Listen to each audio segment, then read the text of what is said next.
Can you speak a language in 24 hours? Let's find out. I'm sure you're all familiar with this guy. Xiaoma is probably the biggest language related channel on YouTube. And he just posted this video about learning languages in 24 hours. And I'm really interested in finding out what he actually does because people keep telling me that what I say is unrealistic. You can't learn languages fast and so on. So we're going to see what he does. I've already reacted to one of his videos in which he spoke Basque, my native language, in Bilbao. He went to the worst place to speak Basque because you don't get that many Basque speakers there. They mostly speak Spanish in Bilbao. But anyway, he tried to speak the language. Honestly, I wouldn't say he was fluent. He was able to make himself understood somewhat. Also, it didn't help that the people he was talking to didn't really speak Basque, most of them. But yeah, he tried. And it was better than a lot of people's Basque who live here. So I'll give him that. Okay, let's see what he does. I learned to speak 56 languages, and I learned each of them in under 24 hours. Yes, I know that sounds a little bit ridiculous, even to me, but it is true. And it's actually the only way. Okay, you know what? It was bad. Then I became good. The problem with okay, I'm gonna skip all the fluff. Is that they front load too much. You have to learn all of these alphabets and weird scripts and charts and I agree 100% with this, especially with this part. Well, yeah, grammar, studying grammar, not good, but also this. Uh, can find it. Yeah, the alphabet. You get the point. If the language has an alphabet that's different from yours, learn it phonetically. Don't learn to read because that's going to really slow you down. Yeah.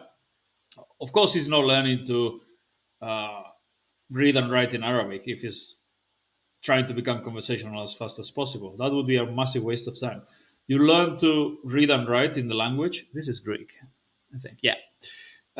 You learn to read and write after you learn to understand spoken language and you learn to speak. It's common sense. It's what we did in our native language, all of us. Nobody learned to read and write before they learned to understand spoken language and to speak. Okay, let's go for too much. You have to learn all of these alphabets and yeah, okay. weird scripts and charts and tones and grammar before you even get to chapter 1. They're these incredibly boring and by themselves useless things that you're somehow just expected to memorize out of context. And it isn't just textbooks that teach like this. Yeah, long story short, I think the whole thing is about what's he doing there? Easier than that. Don't get me wrong. I mean, the whole thing is about languages being taught the wrong way, which I 100% agree. The way they teach languages in schools, in language classes, with grammar books, all that, it's a mess, and that's why most people get really bad results with it. Wrong. Learning languages is hard, but as Matt versus Japan likes to say, it's hard in the way that exercise is hard, not in the way that calculus is hard. It does not take a genius to go jogging, but it does take a certain level Was that him running? It does not take a genius to go That is a sorry attempt at running. jogging, Anyway. but it does take a certain level of commitment. And this textbook style, by the way, is also not the way that 99% of people who actually succeed at learning languages actually learn their languages. A really interesting example of this is that most Chinese teachers like to teach you Chinese characters on day. My light just died. Okay, anyway. Yeah, Chinese. I haven't tried to learn Chinese yet. I'm really not planning to read and write at all until I can speak it. One before you even learn to speak, because that's how they first learn Chinese. So what? Let's go straight to the point.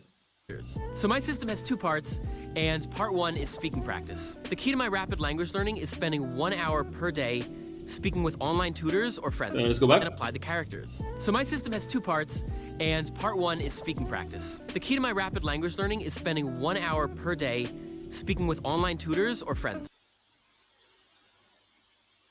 Okay, if this is just part of it, maybe, but I wouldn't recommend doing this for most of you. This guy probably has more money than God with with this gigantic viewership, but most of you,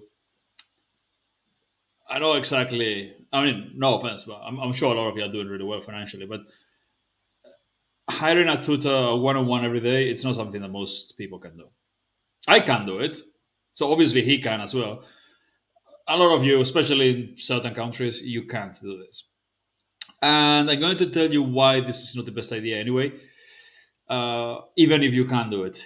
It's because you will really struggle to form sentences or to say anything, really. And you will mostly ask how to say this, how to say that, and then how do you say, um, my name is Mika, and then they'll tell you, and so on. So it's not the best use of your time either. Not the best use of your money, not the best use of your time. If you still want to do this, some people uh, like the face-to-face social aspect of it, just talking to people. Use language islands. Prepare your sentences first. Write down everything you want to say in the interaction. Rehearse it. Say it over and over again, and then have the script next to you. And then you can do this pretty well. So if you can afford it and you enjoy doing this, yeah, go ahead. Personally, I get quite bored just talking to someone for an hour. I often catch myself looking at the time. I get bored easily with things, so I catch myself looking at the time, but already wanted to finish. But anyway, if you enjoy doing this, prepare a script, prepare everything you want to say, have it in front of you so you can have a proper conversation. And I do this for 10 to 15 sessions spread out over 3 weeks. The focus Oh, so it's 24 hours spread over a few weeks. Yeah, that makes sense. here is purely on practical conversation skills. I start from zero, from very basic phrases, and then we gradually build up to more and more complex conversations. And I do, by the way, actually have a free list of phrases that I like to use for this purpose, which you can also check out at the link in the. I do, by the way, actually have a free list of phrases that I like. Oh, look, this looks pretty good. Yeah, this actually looks pretty good. This are all basically the kind of sentences I use in my language islands. Um, this is for very basic conversation, small talk in Chinese, but you can prepare sentences like this for any kind of scenario, and then you translate them and you practice them. Like to use for this purpose, which you can also check out at the link in the description. I like to call them my magic sentences. And I think speaking from the very beginning, literally day one, is crucial because it helps to One more time. which you can also check out at the link in the description. I like to call them my magic sentences. And I think speaking from the very beginning, literally day one, is crucial. Yes, thank you. You don't need 2,000 hours of dreaming Spanish or 1,500 Duolingo streak or any of that bullshit. You can start speaking from day one. Yeah? Is anyone still who didn't get the memo? You can start speaking from day one. You just prepare the sentences and start repeating them aloud, reading them, listening, repeating, etc. You can start speaking from day one if what you want is having conversations. Because it helps to demystify the language, and it also helps to get over your fear of speaking, which is precisely the problem that I had in high school when I would spend all this time studying my textbooks, and then when it came to actually speak, I would be petrified. I wouldn't know what to say because I had never actually spoken before. Everything I learned had come from the textbook.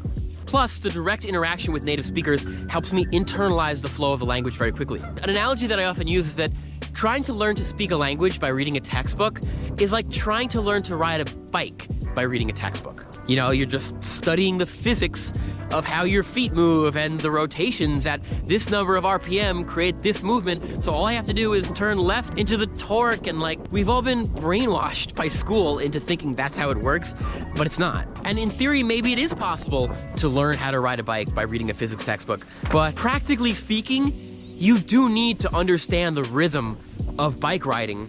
And Yeah, part one is speaking from day one, which I 100% agree on. a part two of my method is sentence mining. After each speaking session, Okay, I agree with. I really agree. Again, I agree with the idea. I don't agree with the exact method. Um, I think. Let him finish. I collect and record key words, phrases, or sentences from the session. That's the thing. Random sentences are not bad. Yeah, sentence mining works. I do this a lot. Lots of listening and repeating with random sentences. Active recall as well. So you look at the sentence and try to say it in the target language. Then you look if you say it correctly or not. That's more difficult, but helps you learn to think in the language. Also, listening and trying to remember what it meant. So you active recall, but with sentences. So you listen to this without looking at the meaning, and then try to understand. Okay, you Xiaomanyc, blah blah, and you're like, what does this mean? Is there anything you should do? And then you check.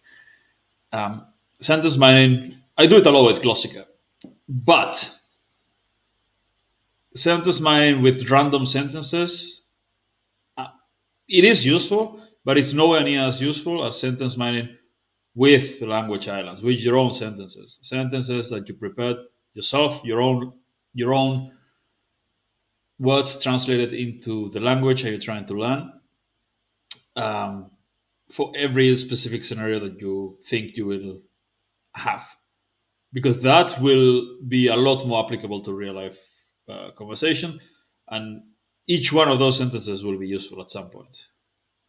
I recommend mixing the two because sometimes you've got some blind spots and you might forget some things in your language islands, and then doing this you'll realize, oh yeah, I should know how to say that as well. But yeah, this in general, and I wouldn't do it with flashcards. I'm not a big fan of flashcards, but the idea is good.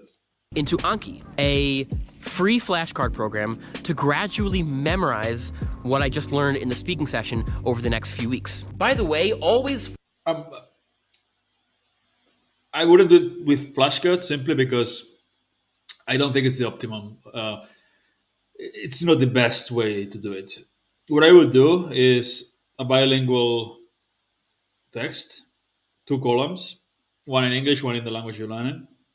Create an audio file as well with all the sentences, one after another. Binge listen to it, and learn from directly from the Excel sheet. Yeah, from the bilingual document in two columns, without the flashcards, because flashcards tend to be very time consuming, while a list, you can very quickly review it and skip all the sentences that you already know once you've been doing it for a while, and you waste much less time with the sentences that you already know. front card English and back card target language to make flashcards that force you to actively recall the words rather than just passively recognize them. And I only put sentences whose grammar I fully understand into Anki, so I have to learn the grammar from my teacher before I can go and memorize the sentences. And so this means that I'm not just rote memorizing sentences, I'm actually memorizing grammar as well by natural osmosis. What I'm definitely not doing, which I used to do in high school all the time, is memorize big conjugation charts or memorize alphabet. Yeah. That's also a terrible idea. Don't do that. Or memorize tone rules or things like that. And so as I memorize these sentences, I'm also naturally memorizing the grammar of the language. About the tone rules, which I haven't learned, by the way. I don't speak Japanese or Chinese or any of those tonal languages. But I think listening and repeating sentences, hundreds of sentences, is probably much more effective than learning the rules. As I said before, the grammar of most languages isn't too hard as in calculus, that this is really so difficult, with the possible exception of some Native American languages, which, you know. So for each language that I study over these 15 sessions, I end up developing Anki decks, that contain anywhere from 50 to 100 cards. And that really is all you need to know in order to have basic conversations in any language. about 50 to 100 words and phrases. And yes, you also pick up other things by osmosis from your speaking sessions because you're continually practicing as well. So the Anki deck How does many? also pick up other Wait, I just zoned out there for a while. in order to have basic conversations in that contain anywhere from 50 to 100 cards. And that really is all you Did you say? American languages, which you know. So for each language that I study over these 15 sessions, I end up developing Anki decks, that contain anywhere from 50 to 100 cards. And that really is You could 10x that number by using language islands. 50 to 100 sentences, good ones. It's already good enough to carry you through some conversations, but you can easily 10x that number simply by, especially if you're someone like this guy who wants to be not fluent but conversational in many languages. You can just keep adding more stuff to the language islands to have one list of sentences in English and then translate the same sentences to all the languages. And for every language, you keep adding some sentences that uh, that you didn't learn and then you wish you had learned. So you weren't able to talk about this specific thing. Okay, then you go home, you prepare 20, 30 more sentences for that specific situation or conversation, and then you add them to the list. And the next time you learn another language, you learn those extra sentences. You can very easily build a list of over 1,000 sentences. And with basically this method, I mean, with what I do, which is very similar to, not exactly the same, but it's similar to this. It's just sentence mining, basically. You can learn 1,000 sentences, yeah, in 24 hours. It's really doable this way. Um, if you've got these sentences pre-made already, prepared, make an audio file, listen to them over and over and over again, read them aloud, repeat them aloud over and over again, use them in conversation, and then again, he 24 hours divided in what, like in 3 weeks. It's very doable. I think you can learn 1,000-ish sentences, which is a lot more than what he does. Um, but it's basically the same method. is Nice. all you need to know in order to have basic conversations in any language.